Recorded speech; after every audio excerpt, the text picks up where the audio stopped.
오늘 설교의 제목은 말씀과 말들의 전쟁이라는 제목으로 하나님의 말씀을 나누고자 합니다. 먼저 좀 시리즈에 대해서 설명을 좀 드리도록 하겠습니다. 오늘부터 제가 3주 동안 말씀하시는 하나님에 대해서 시리즈로 설교를 하고자 합니다. 오늘은 성부 하나님에 대한 것이고요. 다음 주는 성자 예수 그리스도에 대한 것이고, 또 마지막 세 번째 주에는 성령 하나님께서 교회들에게 하시는 말씀에 대해서 함께 나누려고 합니다. 오늘 본문에 대해서 우리가 다시 한번 좀 살펴보기를 원하는데요. 5가지의 질문을 가지고 오늘 본문의 내용을 나누고자 합니다. 오늘 본문은요, 신명기 1장은 모세가 이스라엘 백성들에게 광야에 들어가기 직전에 있는 그 출애굽 2세대에게 하는 설교로 되어 있습니다. 근데 이 1장의 내용은요, 과거에 있었던 내용들을 다시 한번 이스라엘 백성들에게 설명하는 그런 내용입니다. 자, 오늘 본문 읽었던 34절에서 46절까지의 그런 내용을 다시 한번 우리가 정리를 해보겠는데요. 5가지 질문을 제가 드리겠습니다. 하나님은 왜 진노하셨는가? 이것이 첫 번째 질문이고요. 두 번째는 그 진노가 가져올 결과는 무엇인가입니다. 그리고 세 번째는 그 결과에 대해서 이스라엘 백성들은 어떻게 반응을 했고, 그리고 하나님의 대답은 무엇이었는가? 그리고 네 번째 질문은요, 그 하나님의 대답에 대해서 이스라엘은 어떻게 반응을 했고, 또 그 결과는 어떠했는가? 그리고 마지막 질문은요, 그제서야 이스라엘에게서 나타났던 반응은 무엇이었고, 또 하나님의 반응은 무엇이었는가? 이런 질문들을 가지고 먼저 본문의 내용을 다시 한번 살펴보도록 하겠습니다. 자, 모세가 하나님이 왜 진노하셨는가에 대해서 설명을 합니다. 자, 1장 34절이죠. 1장 34절 같이 읽어볼까요? 여호와께서 너희의 말소리를 들으시고 노하사 맹세하여 이르시되. 자, 하나님이 왜 진노하셨다고요? 너희의 말소리를 들으시고.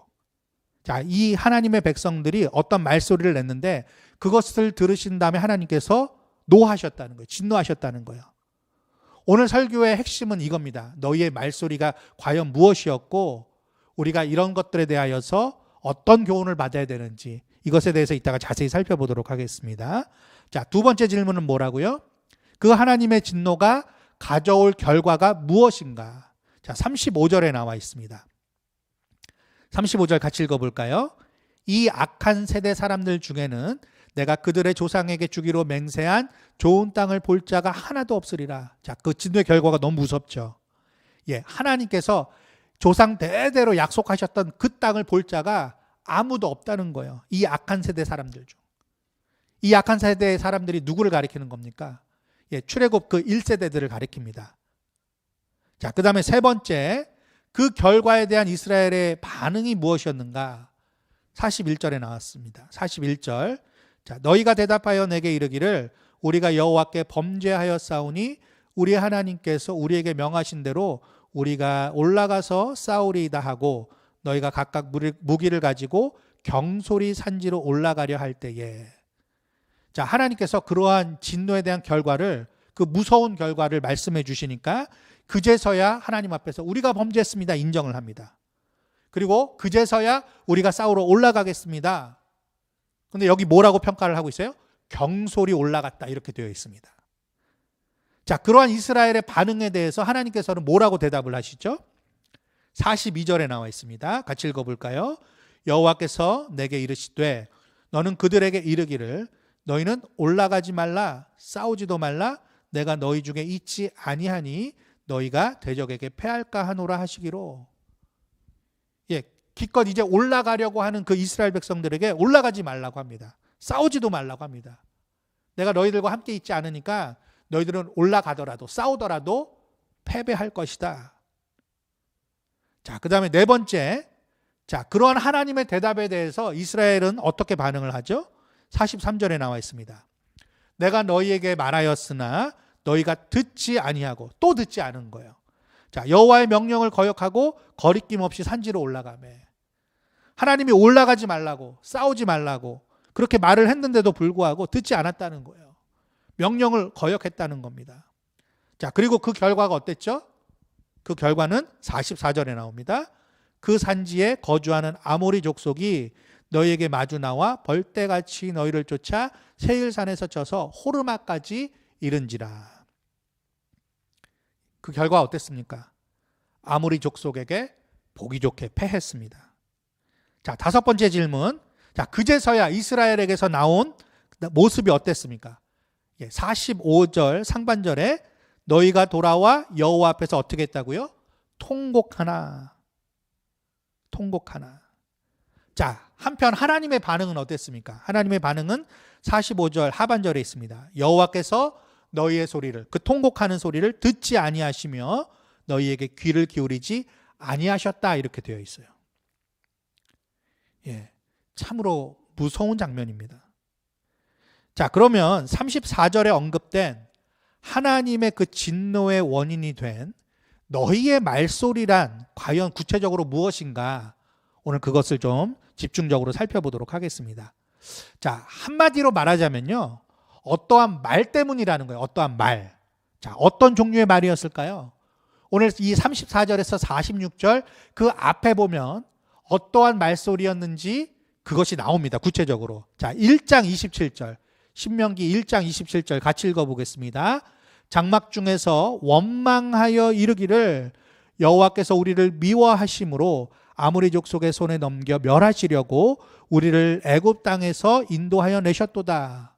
자, 이스라엘 백성들이 장막 중에서 어떻게 했다고요? 원망했대요. 원망.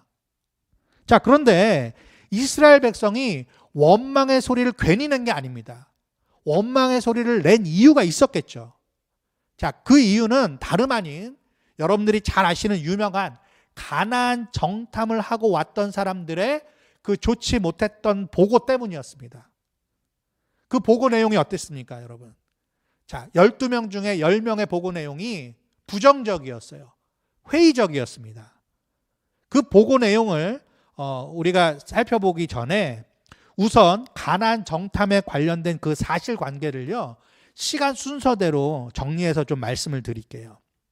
민수기 13장에 보시면은 가나안 정탐이 하나님의 지시이자 하나님의 명령으로 되어 있어요. 그런데 신명기 1장에서는요, 모세가 그때를 회상해 주면서 들려주는 이야기를 자세히 살펴보면은 아마도 여러분들이 평소 그 가나안 정탐에 대해서 알고 계신 것과는 사뭇 다르다는 것을 발견하실 수가 있습니다. 그래서 제가 민수기 13장에서 14장 그리고 신명기 1장 그 모두가 정탐에 대한, 가나안 정탐에 대한 이야기들을 하고 있는데요, 그 말씀들을 토대로 해서 순서 정리를 좀 해드리도록 하겠습니다. 자, 첫 번째는요, 신명기 1장 20절에서 21절입니다. 두 구절 먼저 읽어볼까요? 시작. 내가 너희에게 이르기를 우리 하나님 여호와께서 우리에게 주신 아모리 족속의 산지에 너희가 이르렀나니 너희의 하나님 여호와께서 이 땅을 너희 앞에 두셨은즉 너희 조상의 하나님 여호와께서 너희에게 이르신 대로 올라가서 차지하라, 두려워하지 말라, 주저하지 말라 한즉, 이렇게 되어 있습니다. 자, 그러니까 하나님의 지시와 명령이 먼저 있었어요. 어떤 명령이요? 이제 가나안 땅을 아주 코앞에 뒀습니다. 가까운 거리에 있었는데 올라가라는 거예요. 차지하라는 거예요. 두려워하지 말고 주저하지 말라는 겁니다. 자, 그 다음에 두 번째입니다. 신명기 1장 22절입니다. 1장 22절. 너희가 다 내 앞으로 나와 말하기를 우리가 사람을 우리보다 먼저 보내어 우리를 위하여 그 땅을 정탐하고 어느 길로 올라가야 할 것과 어느 성읍으로 들어가야 할 것을 우리에게 알리게 하자 하기에. 자, 하나님은 어떻게 하셨다고요? 지시하고 명령하셨는데, 자, 백성들이 다 나와가지고 제안을 합니다. 뭐라고 제안합니까? 먼저 정탐꾼을 보내자. 올라가서 차지하기 전에 우리가 정탐꾼을 보내는 것이 합리적인 것 같다라는 제안을 했다는 거예요. 자, 세 번째 장면, 신명기 1장 23절입니다. 신명기 1장 23절. 자, 여기서 내가는 누구죠? 모세입니다. 내가 그 말을 좋게 여겨 너희 중 각 지파에서 한 사람씩 12를 택하매. 자, 민수기 13장으로 가볼게요. 민수기 13장 1절에서 3절입니다. 여호와께서 모세에게 말씀하여 이르시되 사람을 보내어 내가 이스라엘 자손에게 주는 가나안 땅을 정탐하게 하되 그들의 조상의 가문 각 지파 중에서 지휘관 된 자 한 사람씩 보내라. 모세가 여호와의 명령을 따라 바란 광야에서 그들을 보냈으니 그들은 다 이스라엘 자손의 수령된 사람이라. 자, 이 신명기 1장 23절과 민수기 13장 1, 2, 3절 이것을 종합해 보면요, 두 가지로 말씀드릴 수 있어요. 하나님께서 정탐꾼 파송을 승인하신 겁니다. 자, 백성들이 제안을 했잖아요. 그러니까 하나님의 아이디어가 아니었다는 거죠. 백성들의 제안을 하나님께서 그냥 받아주신 겁니다. 그리고 모세가 어떻게 했다고요? 내가 이 말을 좋게 여겼다. 모세가 동의를 했습니다. 그 백성들의 제안에 대해서. 자, 하나님께서 정탐꾼 파송을 승인한 것과 모세가 동의한 것은요, 이것은 뭐 순서가 바뀌어도 납득이 가능한 것 같습니다. 근데 분명한 게 있어요. 뭐예요? 가나안 정탐이 처음부터 하나님께서 계획하신 바가 아니었다는 거예요. 이것은 백성들의 제안이었고 백성들의 뜻이었습니다. 즉 사람의 뜻이 개입된 것입니다. 하지만 하나님도 이를 반대하시지는 않았어요. 그리고 모세도 이것을 거부하진 않았습니다. 아마도 하나님께서도 그리고 모세도 이러한 백성들의 제안은 받아들일 수 있는 제안이었다라고 생각하신 것 아닌가 싶습니다. 근데 저는요, 성경을 읽다가 한 가지 찝찝한 것이 있었어요. 무엇이냐면 민수기 13장 16절에서 20절에 보면요, 이렇게 되어 있습니다. 모세가 눈의 아들 호세아를 여호수아라 불렀더라. 모세가 가나안 땅을 정탐하러 그들을 보내며 이르되 너희는 네겝길로 행하여 산지로 올라가서 그 땅이 어떠한지 정탐하라. 곧 그 땅 거민이 강한지 약한지 많은지 적은지와 그들이 사는 땅이 좋은지 나쁜지와 사는 성읍이 진영인지 산성인지와 토지가 비옥한지 메마른지 나무가 있는지 없는지를 탐지하라. 담대하라. 또 그 땅의 실과를 가져오라 하니 그때는 포도가 처음 익을 즈음이었더라. 여러분, 저는 이 장면을 읽으면서 이런 생각이 들었어요. 아니, 그 땅 거민이 강하면 어쩔 건데요. 그리고 많으면 또 어쩔 건데요. 땅이 나쁘고 또 토지가 비옥하지 않으면 어쩔 건데요. 도대체 왜 모세는 이런 것들을 보고 오라 했을까? 그런 생각이 들었습니다. 제가 왜 이런 생각이 들 수밖에 없었냐면은 하나님께서 이미 모세에게 먼저 뭐라고 얘기를 하셨어요? 가장 처음에 얘기하신 게 뭐예요? 아까 우리가 신명기 1장 21절 맞죠? 올라가서 어떻게 하라고요? 차지하라 하셨어요. 정탐하고 야, 거기서 사람이 많은지 적은지 그 사람들이 강한지 약한지 토지가 좋은지 나쁜지 그거 보고서 너희들이 판단해라. 이렇게 말씀하지 않으셨습니다. 하나님은 처음에 올라가서 차지하라, 두려워하지 말라, 주저하지 말라라고 말씀하셨다는 거예요. 그래서 모세가 정탐꾼을 보내면서 이런 어떤 지령들을 준 것이 저는 좀 마음이 찝찝했습니다. 백성들의 정탐꾼 파송을 제안을 받았으니까 모세 입장에서는 이왕 보내는 거 제대로 된 지시를 내리는 것이 지도자로서 모세가 어쩌면 당연하다라고 생각할 수도 있습니다. 근데 하지만 분명한 것은 그 땅은 어떤 땅이에요? 이미 하나님께서 그 조상들로부터 대대로 여러 차례 반복하셔서 약속하셨던 말 그대로 약속의 땅이었습니다. 하나님께서는 이미 아브라함에게부터 네가 그 땅을 네 후손들이 차지할 것이라고 약속하셨던 땅이었단 말이죠. 그러니까 엄밀하게 말하자면 사실 정탐이고 나발이고 무조건 올라가서 하나님을 믿고 차지하면 되는 땅이었습니다.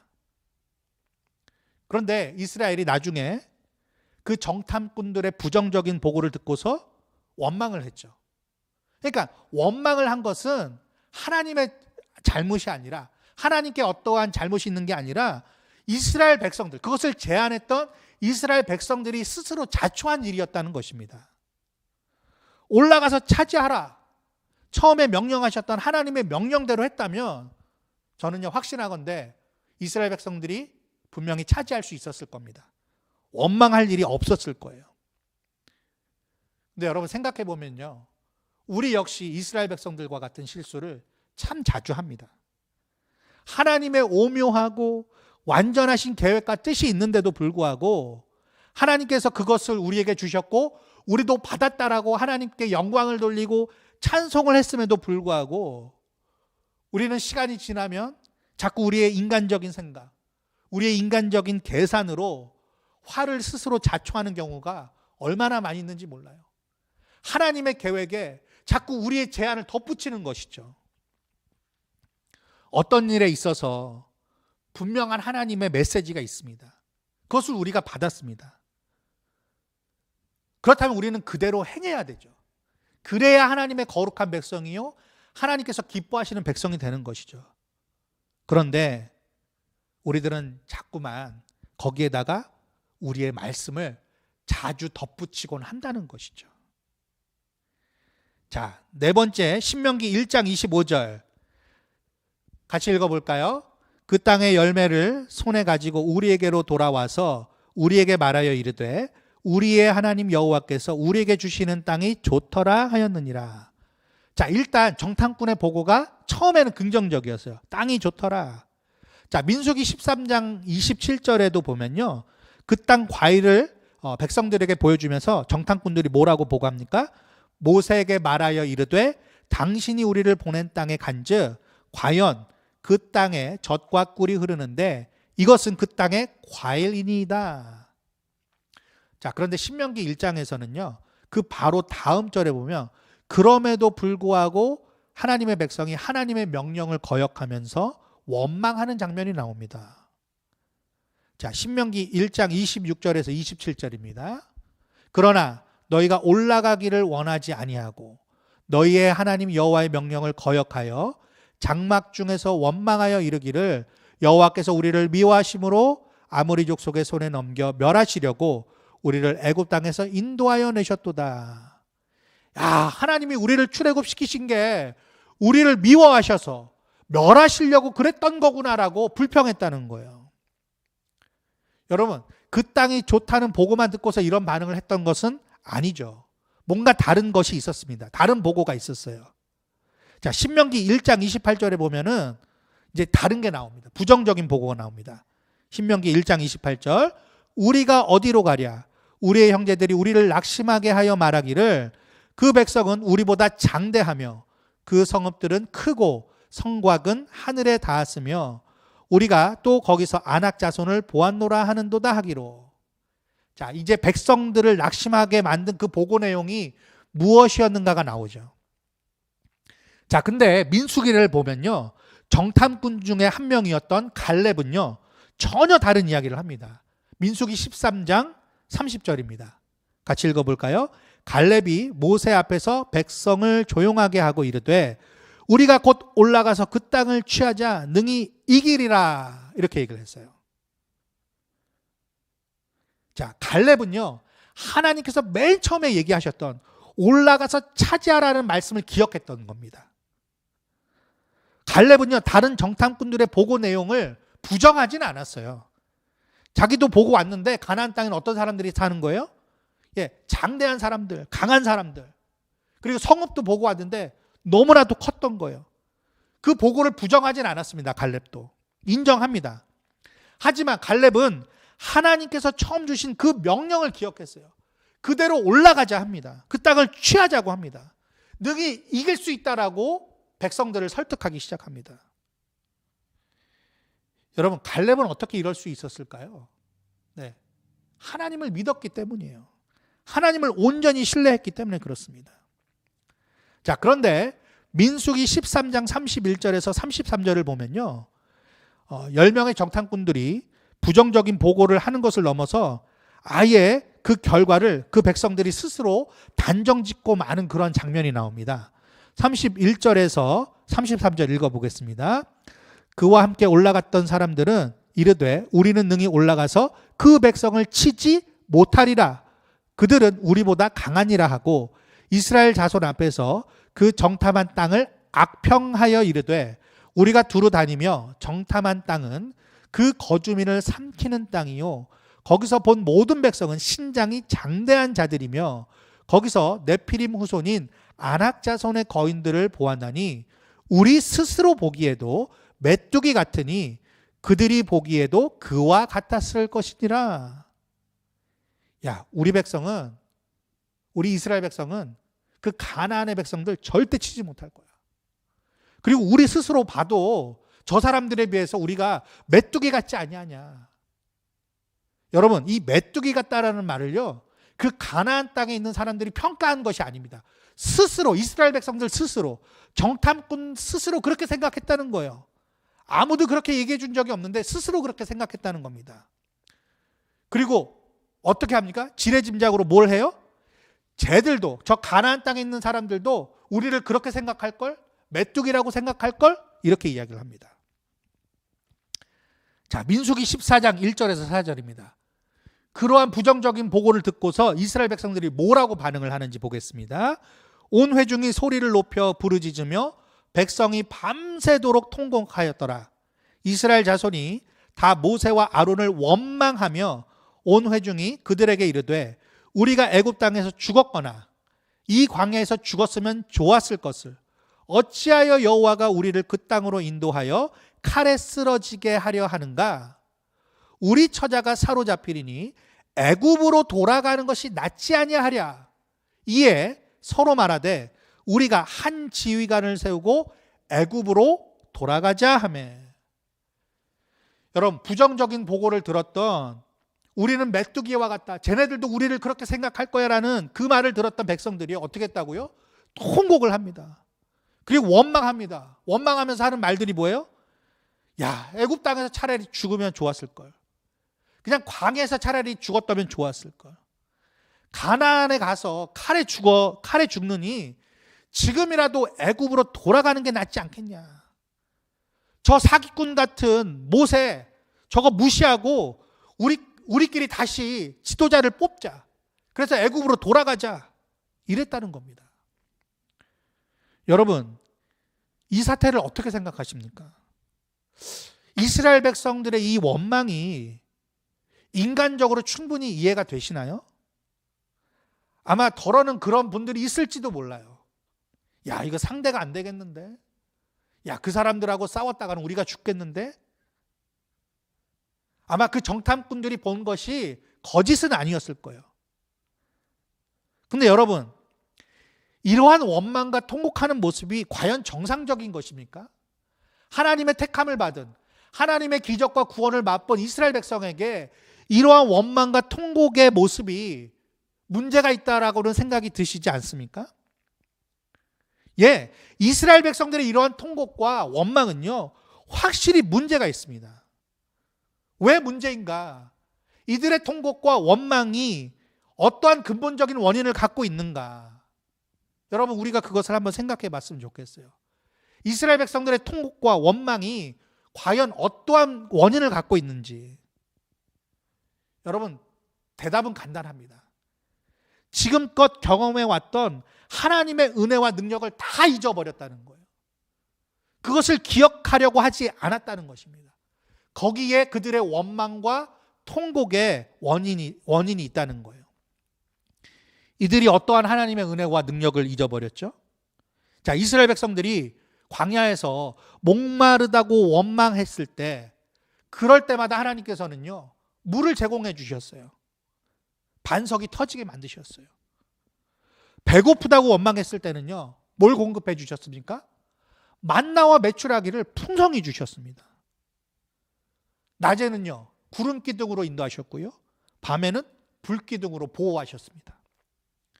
그리고 결정적으로 오랫동안 400년이 넘는 시간 동안 노예 생활을 해왔던 그 애굽에서 건져주셨어요. 그리고 애굽을 나올 때에 이 백성들이 경험했던 것이 무엇이었습니까? 홍해가 갈라지는 걸 봤어요. 그리고 육지같이 걸었습니다. 그리고 뒤따라오던 애굽 군대가 그 물속에서 수장되어 죽는 것, 그 하나님의 영광과 능력을 백성들은 똑똑히 경험을 했습니다. 그런데 이스라엘 백성들이 이 모든 것들을 다 잊어버린 거예요. 뭐 때문에요? 그 정탐꾼들의 부정적인 보고, 그거 하나 때문에 이전에 받았던 그 하나님의 은혜와 이전에 보았던 하나님의 능력을 다 까먹었던 거예요. 당장 눈앞에 있는 그 문제들이 너무나도 크다고 생각했기 때문에 하나님께서 이전에 주셨던 더 큰 능력과 더 큰 은혜를 이 백성들은 안타깝게도 기억조차 하지 못했습니다. 하나님은요, 이것을 가리키셔서 뭐라고 말씀하시냐면 불신이라 이렇게 이야기하십니다. 신명기 1장 32절 볼까요? 신명기 1장 32절 같이 읽겠습니다. 이 일에 너희가 너희의 하나님 여호와를 믿지 아니하였도다. 자, 그들의 통곡과 그들의 원망에 대해서 하나님이 뭐라고 평가하시는 거예요? 아, 니네들이 나를 못 믿는구나. 나를 신뢰하지 않는구나.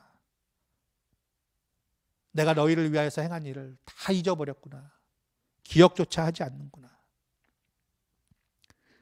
여러분, 사실 출애굽 후에 이스라엘 백성들의 모습을 보면요, 출애굽기, 민수기의 내용을 쭉 보면요, 원망으로 점철되어 있다고 해도 과언이 아닙니다. 우리가 성경 개요 시간에도 출애굽기와 민수기를 다루면서 이스라엘 백성들이 원망하는 그런 모습을 잠깐씩 살펴보지 않았습니까? 근데요, 하나님도 그렇게 생각하셨어요. 하나님도 그 부분에 대해서 이스라엘 백성들이 원망하는 모습에 대해서 아주 꼭 집어서 말씀을 하셨습니다. 자, 민수기 14장 26절 27절입니다. 여호와께서 모세와 아론에게 말씀하여 이르시되 나를 원망하는 이 악한 회중에게 내가 어느 때까지 참으랴. 이스라엘 자손이 나를 향하여 원망하는 바 그 원망하는 말을 내가 들었노라. 자, 27절에 보니까 원망이라는 단어가 3번이나 쓰입니다. 여러분, 그 하나님의 안타까운 마음, 그것이 느껴지십니까? 그리고 그 이후에 28절, 29절, 30절에 보면요, 하나님께서 뭐라고 하시냐면요, 하나님도 너무 화가 나신 거예요. 그 원망하는 그 백성들을 보니까 너무 화가 나셔서 너희 말이 내 귀에 들린 대로 내가 너희에게 시행하겠다. 너희 시체가 다 광야에 엎드려질 것이다. 너희는 결단코 그 약속의 땅에 들어가지 못할 것이다. 하나님께서 그렇게 얘기를 하십니다. 이게 무슨 말이에요, 여러분? 원망하는 자들은 결국에는 복을 받지 못하게 될 것이라는 거예요. 망할 것이라는 겁니다. 원망은요, 스스로 복을 차버리는 것이라는 거예요. 그렇기 때문에 하나님께서는 원망하는 것을 미워하십니다. 왜냐고요? 원망은 불신의 다른 얼굴이기 때문에 그래요. 믿지 못하니까, 믿지 아니하니까 원망하는 거잖아요. 여기서 잠깐 이스라엘 백성들과 같이 원망하는 자들의 특징을 한번 정리를 해보도록 하겠습니다. 이스라엘 백성들이 원망을 했는데 어떠한 특징들이 있는지 5가지로 정리가 되더라고요. 첫 번째는요, 부정적인 다수 의견에 휩쓸린다는 거예요. 여러분, 하나님의 백성은요, 다수, 소수가 중요한 게 아닙니다. 뭐가 중요합니까? 하나님의 뜻이 무엇인지, 하나님이 주신 말씀이 무엇인지를 생각해야 돼요. 근데 원망하는 자들은요, 그 하나님의 말씀, 하나님의 뜻이 무엇인지를 생각하지 않고요, 부정적인 다수의 의견에 휩쓸릴 때가 참 많이 있다는 거예요. 자, 이스라엘 백성들은요, 갈렙과 여호수아의 긍정적인 보고는요, 거들떠도 보지 않았습니다.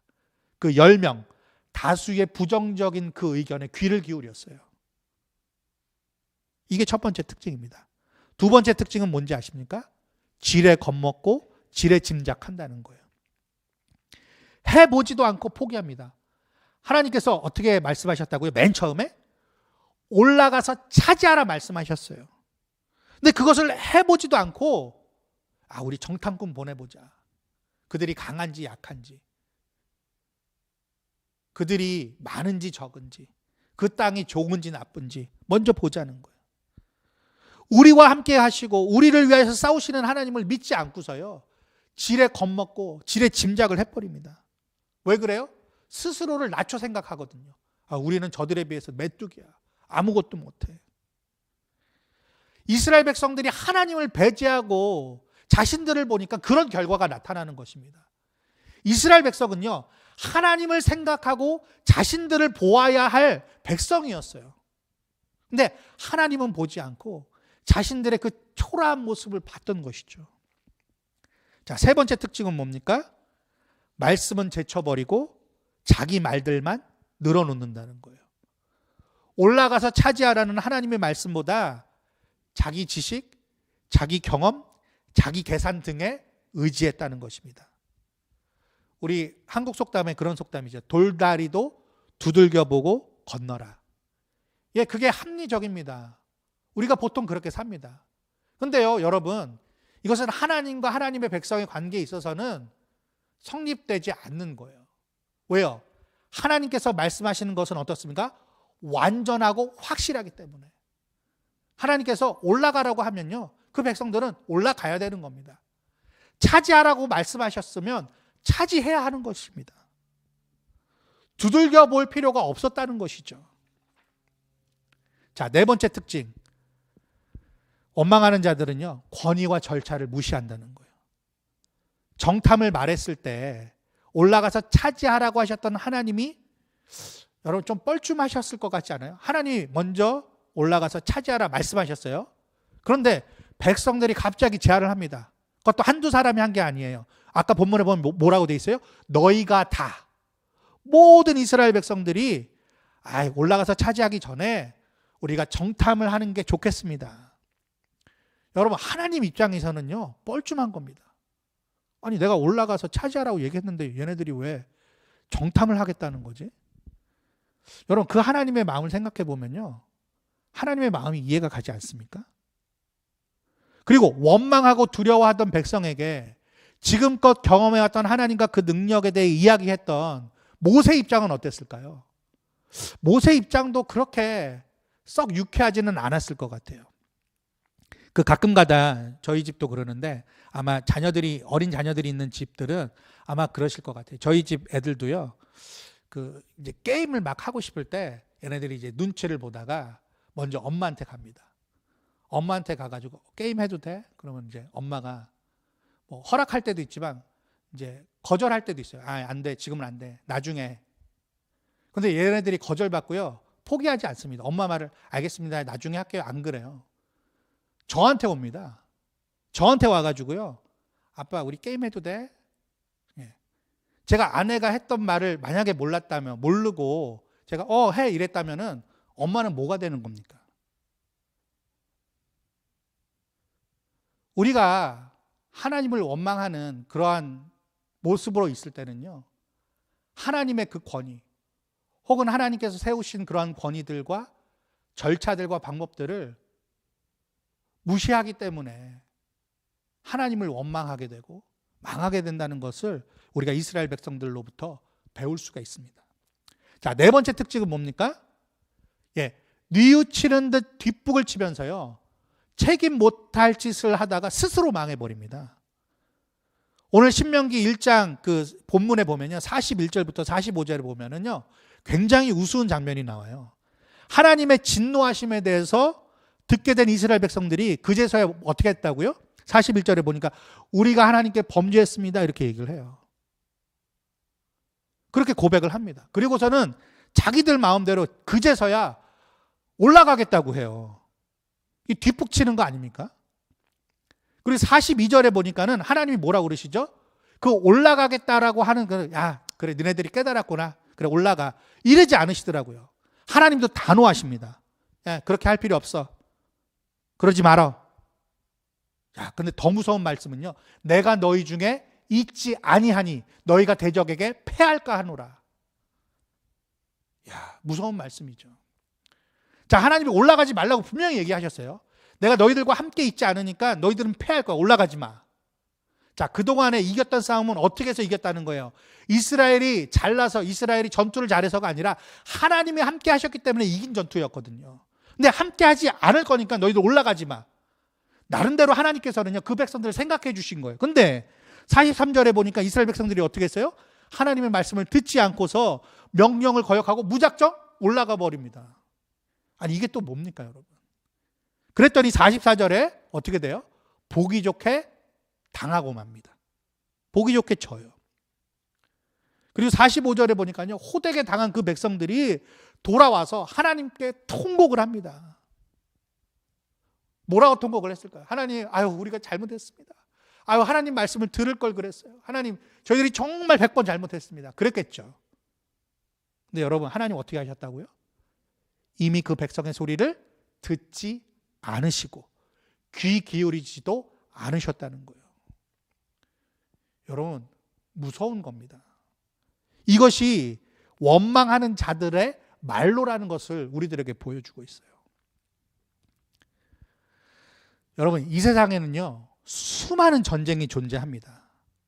우리 역시 크고 작은 전쟁을 직간접적으로 경험을 하곤 하죠. 이스라엘 백성도요, 출애굽한 후에 광야 생활을 하면서 가나안 정복까지 수많은 전쟁을 겪었죠. 근데 우리는요, 대개 우상을 섬기는 이방 민족과의 전쟁만을 생각합니다. 이스라엘 백성들이 우리가 소위 성전 이르잖아요. 거룩한 전쟁. 그렇게 전쟁을 했을 때 하나님을 안 믿는, 우상을 믿는 그 백성들과의 전쟁을 했다. 예, 맞습니다. 그 전쟁을 했죠. 우리가 대체로 그런 전쟁을 생각하는데 사실 보니까요, 이러한 전쟁들보다 더 흥미로운 것은 이스라엘 백성들은 하나님을 안 믿는 그 가나안 땅의 족속들과 전쟁도 했지만 사실은 하나님을 상대로 해서 무모한 전쟁을 일으키곤 했다는 거예요. 저는 이것을 설전이라고 말하고 싶어요. 혀로 싸우는 싸움. 자, 다시금 말하자면 말씀과 말들의 전쟁이라고 이야기할 수 있겠죠. 말씀과 말들의 전쟁. 하나님의 말씀 vs 그 다음에 인간의 말들. 하나님은 말씀하시고 지시하시고 명령하시는데 인간들은 자기의 계산에 의해서, 자기의 경험에 의해서 자기의 어떤 제안을 합니다. 그리고 나서 자기네들이 실패하면 하나님을 원망해버려요. 계속 하나님 앞에 투덜거립니다. 불평합니다. 그리고 하나님께서 또 무슨 말씀을 주는데 또 거기에 대한 인간들의 말을 이렇게 만들어냅니다. 이 신명기 1장 본문이 그러한 양상, 하나님의 말씀과 인간의 말들이 전쟁을 하는 듯한 모습을 잘 보여주고 있는 대표적인 본문이에요. 이 신명기는요, 자기가 죽기 전에 가나안 땅에 들어가지 못하고 죽잖아요. 이 모세가 출애굽 2세대들에게 선포한 말씀의 내용인데요. 이 모세가 이 이야기를 2세대에게 들려준 이유가 있습니다. 이유가 뭘까요? 너희들은 1세대와 같지 않았으면 좋겠다. 원망하는 그 1세대의 모습을 너희들이 담지 않았으면 좋겠다라는 마음으로 교훈 삼으라고, 그 일을 반복하지 말라고 들려주는 것이 신명기예요. 근데 여러분, 신명기 말고도 성경 안에는 수많은 썰전이 존재합니다. 하나님의 말씀과 인간의 말들이 대립하고 전쟁하는 그런 양상. 대표적인 게 뭐가 있죠? 하나님과 가인. 예. 가인이 아벨을 쳐 죽이고 하나님이 가인에게 가셔서 뭐라고 말씀하시죠? 네 아우가 어딨냐? 물어보세요. 다 알고 물어보시는 거죠. 근데 가인이 뭐라고 대답해요? 내가 아우를 지키는 자이니까? 야, 여러분, 이렇게 시건방질 수 있습니까? 하나님이 누군데? 하나님이 그걸 모를까봐 그걸 물으셨을까요? 근데 가인이 하나님 앞에 말대답을 합니다. 자, 그리고 또 어디에서 볼 수 있냐면 복음서에 보면 예수님과 종교 지도자들의 수많은 썰전이 등장합니다. 제일 대표적인 게 안식일 논쟁이에요. 예수님께서 이렇게 안식일에 밀밭 사이를 가시다가 제자들이 그 싹을 이렇게 따서 먹습니다. 근데 종교 지도자들이 그걸 보고서 뭐라고 하죠? 어떻게 안식일에 그럴 수가 있냐고. 근데 예수님께서 뭐라고 말씀하세요? 안식일이 사람을 위해 있는 것이지 사람이 안식일을 위해 있는 것이 아니다. 그리고 다윗도 그렇게 했었다. 안식일의 주일은 나다. 이렇게 이야기를 하세요. 그리고 심지어 제자들도 예수님과 썰전을 벌입니다. 특별히 예수님께서 자신의 죽음과 그 십자가의 고난에 대해서 이야기하셨을 때에 베드로가 한 번은 이런 적이 있어요. 주님, 그러실 수 없습니다. 돌아가시면 안 돼요. 우리 선생이신 주님이 어찌 그런 일을 당하실 수 있습니까? 안 됩니다. 그렇게 말렸습니다. 그랬더니 예수님께서 베드로에게 뭐라고 말씀하시죠? 사단아, 내 뒤로 물러가라. 예수님의 말씀과 그 베드로의 인간의 말이 전쟁을 벌이는 양상이죠. 그리고 사도이자 목회자였던 바울, 그리고 여러 지역의 교회 성도들, 이들 사이에도 썰전이 있었습니다. 바울 사도가 문제가 많았던 고린도 교회 그 성도들 향해서 경고의 메시지를 준 적이 있어요. 먼저 이스라엘 백성이 하나님의 은혜와 능력을 어떻게 체험했는지를 얘기하는 장면이 나오는데요. 고린도전서 10장에 보면은 그 내용이 나옵니다. 고린도전서 10장 1절에서 4절에 이렇게 되어 있습니다. 형제들아, 나는 너희가 알지 못하기를 원하지 아니하노니, 꼭 알아야 된다는 거죠. 우리 조상들이 다 구름 아래에 있고 바다 가운데로 지나며 모세에게 속하여 다 구름과 바다에서 세례를 받고, 홍해 사건을 이야기를 하는 겁니다. 다 같은 신령한 음식을 먹고, 자, 메추라기를 얘기를 하는 거죠. 다 같은 신령한 음료를 마셨으니, 그 반석에서 나오는 그 물을 얘기를 하는 거죠. 이는 그들을 따르는 신령한 반석으로부터 마셨음에 그 반석은 곧 그리스도시라. 그 광야에서 이스라엘 백성들이 누렸던 그 하나님의 은혜와 능력에 대해서 먼저 이야기를 합니다. 그러고 나서 곧바로 이어지는 말씀이 5절과 6절에 이렇게 되어 있습니다. 그러나 그들의 다수를 하나님이 기뻐하지 아니하셨으므로 그들이 광야에서 멸망을 받았느니라. 그렇게 은혜와 능력을 체험했는데도 불구하고 광야에서 죽게 되었다는 거예요. 자, 6절에 보니까는 이러한 일은 우리에게 본보기가 되어 우리로 하여금 그들이 악을 즐겨 한 것 같이 즐겨하는 자가 되지 않게 하려 함이니. 뭔가 이스라엘이 그러한 은혜와 능력을 경험했음에도 불구하고 악을 행했기 때문에 광야에서 멸망했다는 것이죠. 그러면서 사도 바울이 이스라엘 백성들이 즐겨 행했던 악이 어떤 것들인지 4가지로 나열을 하는데요. 첫 번째가 뭐냐면 우상숭배였습니다. 우상숭배. 그래서 우상숭배하지 말라. 두 번째는요, 음행하지 말라라는 얘기를 합니다. 그리고 세 번째는요, 주를 시험하지 말라라는 얘기를 합니다. 그리고 네 번째 얘기를 하는데요. 이게 참 중요합니다. 10장 10절입니다. 같이 한번 읽어볼까요? 10장 10절. 시작. 그들 가운데 어떤 사람들이 원망하다가 멸망시키는 자에게 멸망하였나니 너희는 그들과 같이 뭐 하지 말라? 원망하지 말라.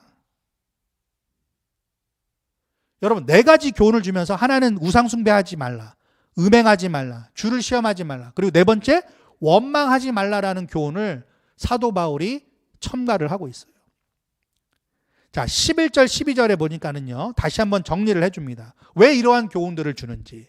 그들에게 일어난 이런 일은 본보기가 되고 또한 말세를 만난 우리를 깨우치기 위하여 기록되었느니라. 그런즉 선줄로 생각하는 자는 넘어질까 조심하라. 말세가 되면 광야에서 어려움을 겪었던 이스라엘 백성들, 그들이 겪었던 것보다 어쩌면 더 심한 일들을 하나님의 백성들, 교회 성도들이 겪을 수가 있는데, 그럴 때 너희들이 우상숭배하지 말고, 음행하지 말고, 주를 시험하지 말고, 특히 하나님을 원망하지 말라라고 사도 바울이 교훈을 해주고 있어요.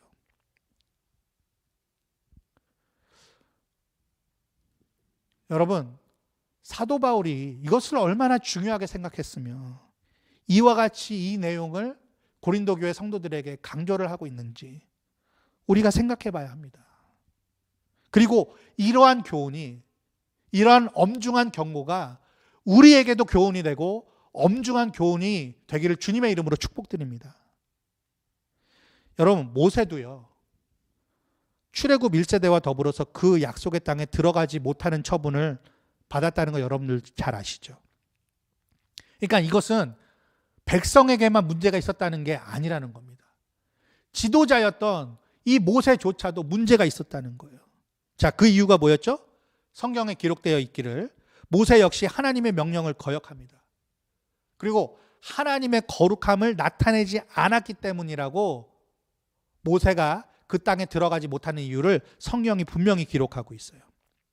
어떤 일이었죠? 민수기 20장에 보면요, 무리바 사건이라고 있죠.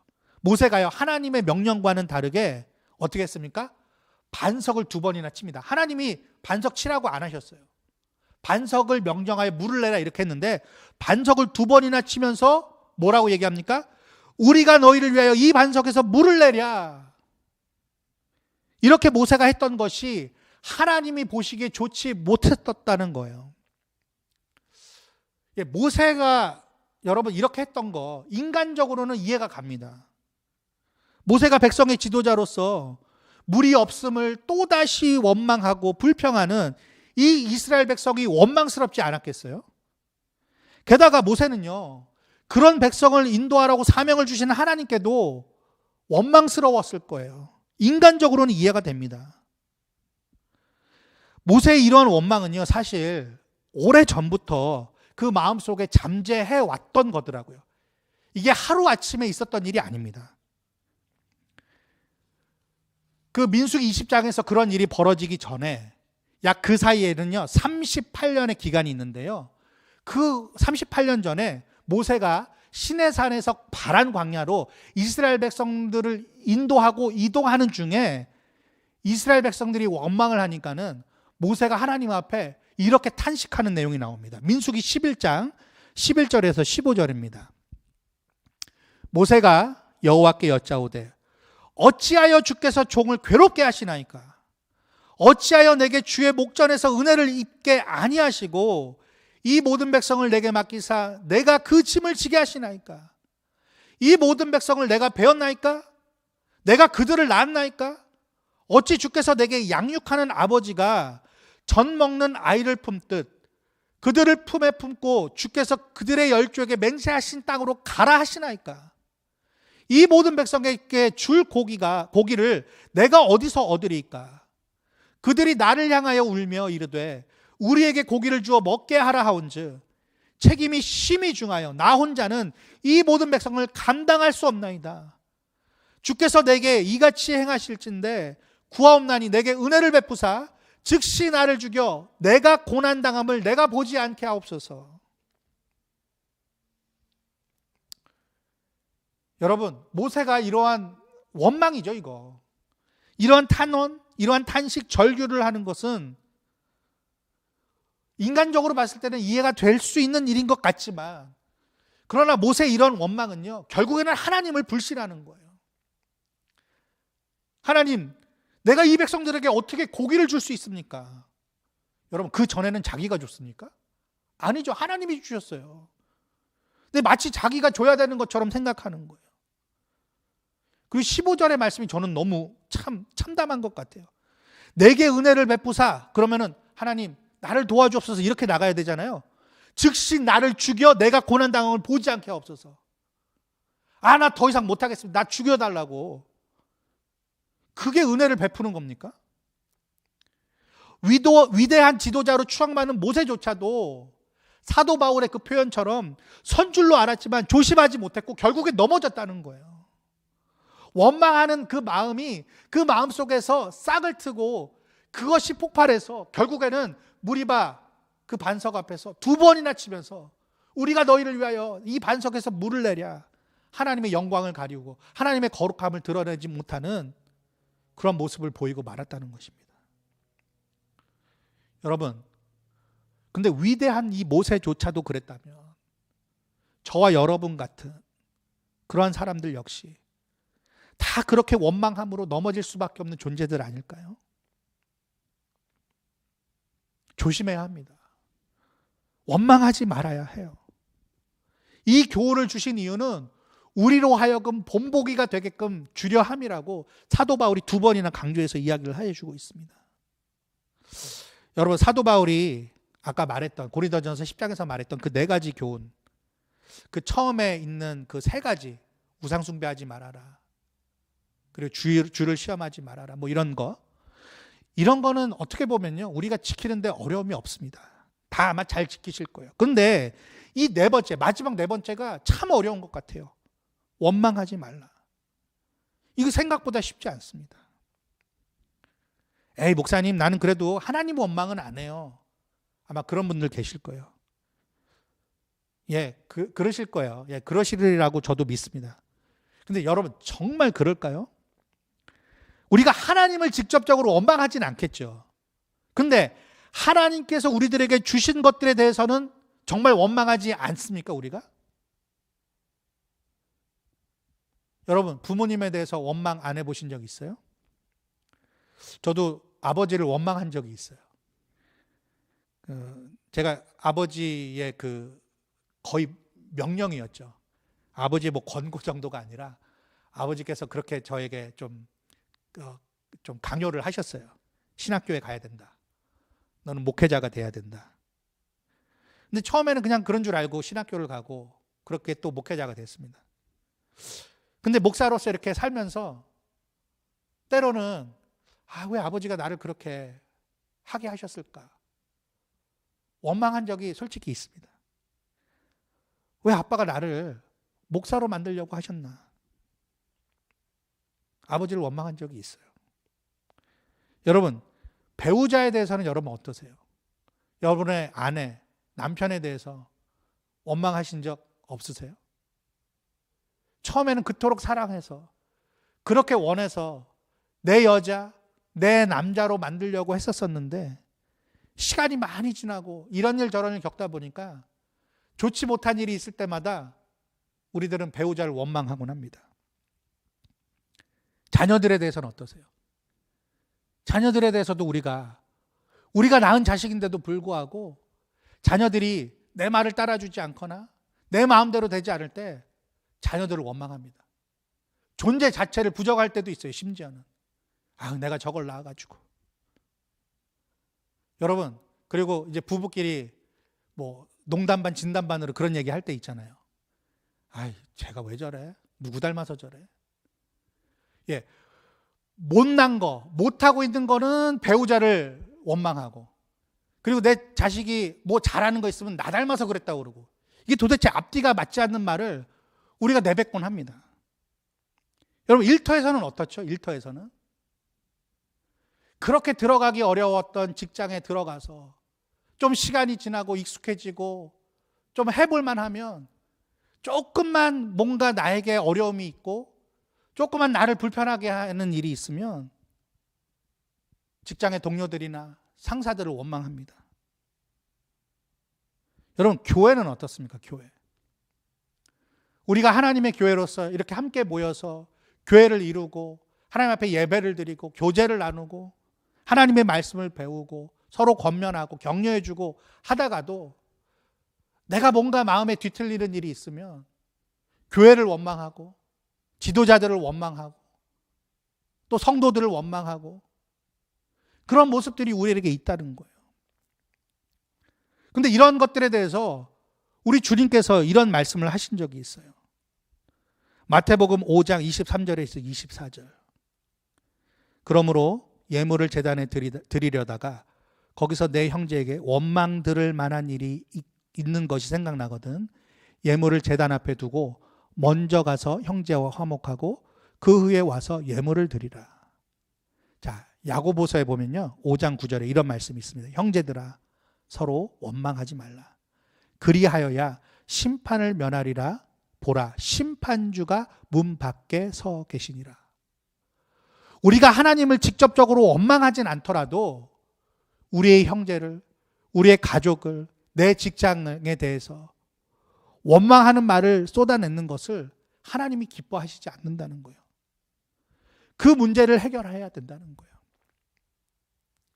여러분, 원망은요 우리가 속해 있는 공동체를 무너뜨릴 수 있는 무서운 적입니다.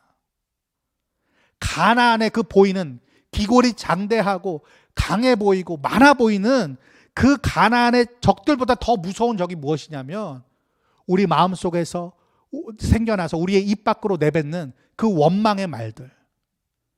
그것이 우리에게 가장 큰 적이라는 사실을 기억하시길 바랍니다. 그래서 원망을 줄여야 돼요. 원망을 이렇게 없애라고까지는 저도 말 못하겠어요. 왜냐하면 저도요 제 마음속에 제 말 속에 그동안에 얼마나 많은 원망이 있었는지 이 말씀을 준비하면서 너무나도 부끄러웠습니다. 그런데 줄여야 되는데요 없어질 때까지 우리가 줄이도록 해야 합니다. 그러기 위해서는 저는 두 가지 방법이 생각이 났어요. 우리가 때때로는 하는 방법이지만 이 원망이 기도로서 승화돼야 됩니다. 바뀌어야 됩니다. 그래서 사람들 앞에서 누구를 비난하고 원망하지 말고 하나님 앞에서 하나님 내 마음이 이렇습니다. 예, 그건 솔직하게 이야기해도 좋아요. 왜 그렇죠? 예, 하나님 우리의 마음을 지으셨고 아시기 때문에 그래요. 하나님, 나에게 이런 어려움이 있고 고민이 있습니다. 괴로움이 있습니다. 하나님 어떻게 하면 좋죠? 하나님 내 마음 아시죠? 기도로서 승화시켜야 돼요. 또 하나는요, 우리의 마음의 용량은요, 어차피 정해져 있거든요. 근데 원망으로 채우기보다는 우리의 마음과 영혼을 하나님 앞에 감사함으로 채워야 돼요. 내가 원망하기보다는 하나님께 그 받았던 은혜, 하나님께서 지금도 나에게 주시는 그 은혜가 무엇인지를 생각하면서 감사의 마음을 갖는 거예요. 그리고 감사의 입술로 하나님을 찬양하고 감사의 말을 내뱉는 거. 그렇게 해야 우리의 원망하는 것이 줄어들 수 있고 없어질 수 있다라고 생각이 듭니다. 지금 당하는 많은 어려움들, 또 앞으로 당할 일들 때문에 우리가 두려워하거나 불안해할 수 있습니다. 그러나 하나님의 백성에게는 요구되어지는 것이 있어요. 그게 무엇입니까? 이미 우리에게 하나님께서 주신 그 엄청난 구원과 영생의 은혜를 잊지 않는 것. 하나님께서 그러한 태도를 우리들에게 바라신다는 거예요. 여러분, 하나님의 그 말씀으로 여러분들 어떻게 구원해 내셨는지를 기억해 내셨으면 좋겠어요. 내년부터 온 성도들이 우리가 최소 1년에 1독 하는 운동을 하려고 하는데, 여러분 말씀 읽는 데에 정말로 시간을 많이 내시길 바라요. 우리들은요, 참 우둔해서 말씀을 잊어버리기 쉬워요. 내가 어떠한 구원을 받았고 하나님의 어떠한 희생이 나를 위하여서 있었는지를 우리는 너무나도 자주 잊어버립니다. 그것을 기억해내려면 말씀을 읽는 것밖에 없어요. 말씀을 읽으셔야 됩니다. 그리고 매일매일 감사의 찬양을 주님 앞에 부르셔야 돼요. 세상의 어떤 유행가나 세상의 어떤 소리를 듣기보다는 찬양을 들으면서 그것이 나의 고백이 되도록 하셔야 된다는 거죠. 그리고 하나님 앞에 내가 이걸 보니까 안 될 것 같아, 망할 것 같아, 나는 메뚜기와 같아 라고 할 것이 아니라 하나님께서 나에게 주신 믿음이 있지, 그 믿음으로서 기도하는 거죠. 하나님, 나에게 승리하게 하실 줄 믿습니다. 나와 함께 하시는 줄 믿습니다. 그리고 작은 것이라 할지라도 꼭 크지 않아도 됩니다. 하나님께서 내게 주신 그 간증의 내용들, 내 삶 속에서 역사하시고 내게 나타내신 그 능력들을 사람들에게 간증하는 거예요. 말하는 거예요. 나에게 이런 일이 있었어. 그래서 나는 하나님을 원망하지 않아. 그리고 서로에게 감사하고 서로에게 그 수고에 대해서 인정해주고, 우리가 그렇게 하다 보면 그 하나님의 은혜 때문에, 하나님의 그 능력 때문에 우리들은 더 이상 원망하지 않고 그 하나님의 말씀에 대하여 우리의 말로 대적하지 않고 하나님이 기뻐하시는 삶을 우리가 살게 될 줄 믿습니다. 저와 여러분 모두가 그 하나님의 신실한 말씀, 하나님의 그 영원하신 약속 안에서, 그리고 이미 우리들에게 보여주신 그 예수 그리스도로, 그 십자가의 사건으로 우리들에게 확실하게 보여주신 그 하나님의 은혜와 능력을 의지하여서 더 이상 우리 마음과 우리의 입술 가운데에 원망, 그 모든 것들이 다 사라지고 하나님 앞에 오로지 감사의 찬송과 또 하나님 앞에 영광을 돌리는 그러한 우리의 입술과 삶이 되기를 주님의 이름으로 축복드립니다. 우리 이 시간에 말씀을 생각하면서 잠시 기도하도록 하겠습니다.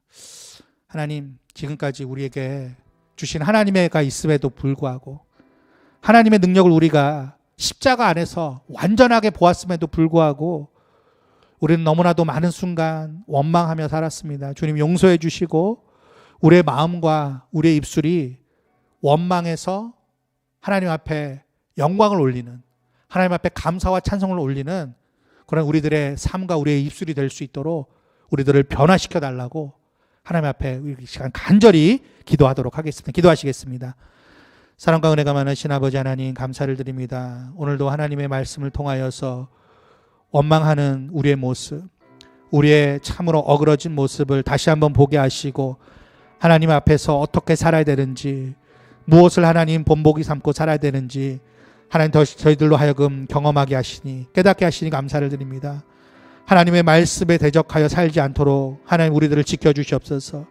하나님의 말씀에 우리의 인간적인 말들로, 우리들의 합리적인 어떤 생각으로 하나님을 대적하는 자 되지 않길 원합니다. 하나님을 원망하다가 하나님 광야에서 죽었던 그 백성들을 생각해 보면 참으로 끔찍합니다. 우리도 그와 같이 되지 않길 원합니다. 하나님, 우리가 더 이상 원망하지 아니하고 하나님 앞에 감사하며 하나님의 은혜에 찬송을 드리며 우리가 서로를 원망하지 아니하고 우리의 심판주가 되시는 주님이 우리 가운데 계심을 우리가 다시 한번 생각하며 우리의 마음과 우리의 입술에 하나님 그러한 모양이 하나님 변화될 수 있도록 인도하여 주시옵소서. 하나님, 우리 모두가 하나님 원망하지 않고 주님을 찬송하길 원합니다. 주님께 감사하길 원합니다. 우리의 삶이 그와 같이 되도록 주님 인도하여 주시옵시길 원합니다. 주여 도와주시옵소서. 지금은 우리 구주 예수 그리스도의 은혜와 하나님의 크신 사랑과 성령의 교통하심이 주님의 말씀을 기억하여 또 주님의 은혜와 능력을 기억하여 이제는 모든 원망하는 말을 버리고 주님 앞에 감사와 찬송으로 영광 돌리기를 다짐하는 주님의 모든 백성들 머리 위에와 주께서 피값으로 사신 우리 그레이스밸리 교회와 이 땅의 모든 교회들과 또한 선교지 가운데 영원토록 함께 계시기를 간절히 축원하옵나이다. 아멘.